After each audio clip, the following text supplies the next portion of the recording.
HSBC Bank Malaysia is building a new HQ worth $250 million or about 1 billion ringgit in Tun Razak Exchange. This makes it the first foreign bank to invest in the development, with an office space spanning across a minimum of 568,000 square feet. MOFO, TRX City and HSBC Malaysia have inked an SMP agreement for the development, which marks the first phase of the land acquisition.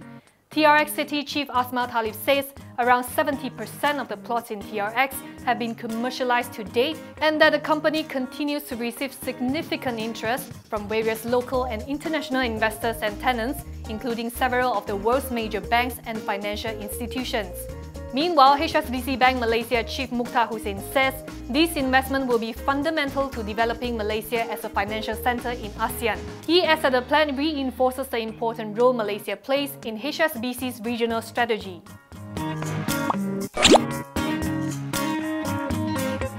Steady sales numbers at EcoWorld Group. EcoWorld Development Group saw new Malaysian property sales climb 30% to 1.7 billion ringgit for the 7 months ended May 31st this year.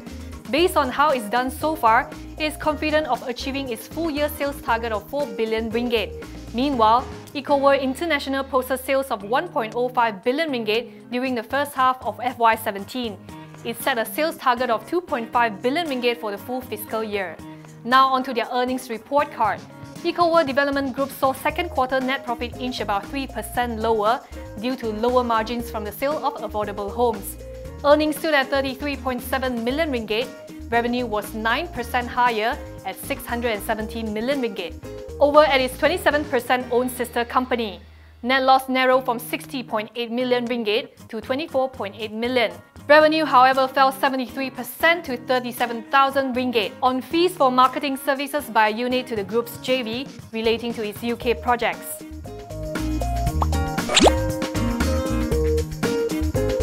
IJM Construction has bagged another work package involving construction of MRT stations from MRT Corp, this time worth just over 342 million ringgit. The contract involves building stations along the MRT Sungai Buloh, Serdang Putrajaya line, namely the stops at Sri Delima, Kampung Batu, Cantonment and Jalan Ipoh. The IJM Corporation subsidiary was selected from 7 bidders on best evaluated tender basis. According to MRT Corp, the award was made after a meeting by the One-Stop Procurement Committee chaired by PM Najib Razak. MRT Corp Chief Sharil Mokhtar says IJM Construction has a lot of experience working on the MRT project, and this will be invaluable as they proceed with working on this newest contract.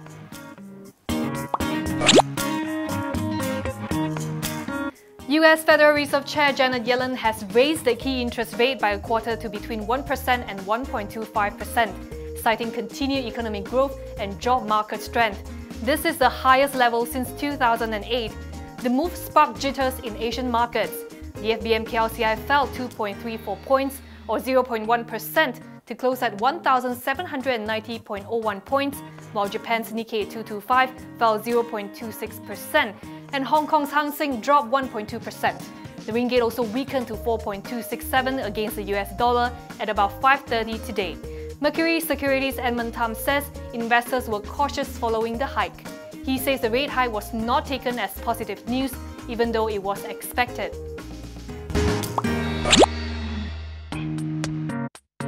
Sunway Construction Group, or Suncon, is aiming to surpass its 2 billion ringgit revenue target for FY17. MD Chong Soo Kyung says the higher turnover will be backed by its outstanding order book of 4.6 billion ringgit. The group already had a good first quarter and is hoping to maintain its performance. In FY16, Suncon posted 1.8 billion ringgit in revenue, while bottom line stood at 123.5 million. Chong points out that Suncon has been pre-qualified for work packages for the LRT3 project, with the group submitting bids for 4 packages so far. The group is also tendering for the BRT project. To date, it has secured about 900 million ringgit in works.